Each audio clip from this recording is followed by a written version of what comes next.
TIFU by being a coward and not being truthful to my parents about dropping out of uni. Since my grandma died in fall last year, I, female 25, have been on a continuous downward spiral due to my mental health failing me, hence why I also dropped out of uni earlier this year.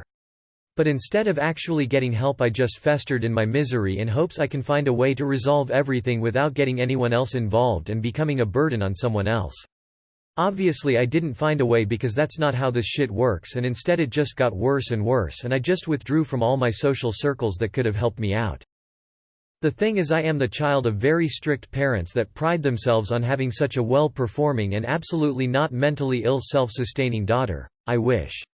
We actually got into huge fights in the past whenever I didn't perform that well in school, so in my delusional mind I thought if I just ride the depressive phase out and just re-enroll, everything would be alright and my parents would still be proud of me and never be the wiser.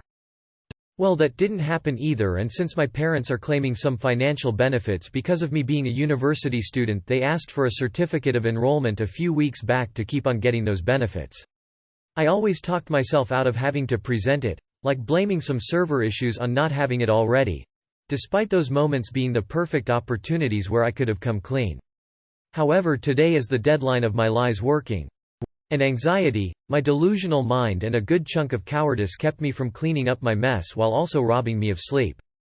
I actually haven't slept in a few days. And what happens if your mental health is already shit and you don't get any sleep? Exactly, you do something very, very stupid. And the stupid thing I did was actually sitting down with a brain fueled by pure fear of owning up, started up Photoshop and committing forgery, actually sending it to my father's email.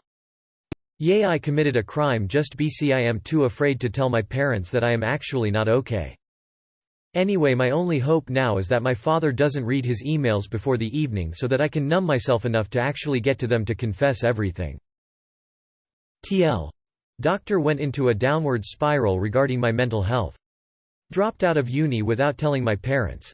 Didn't get help in hope I could just ride it out and re-enroll, and instead of just fessing up I committed forgery in a depressed no-sleep delusional stupor.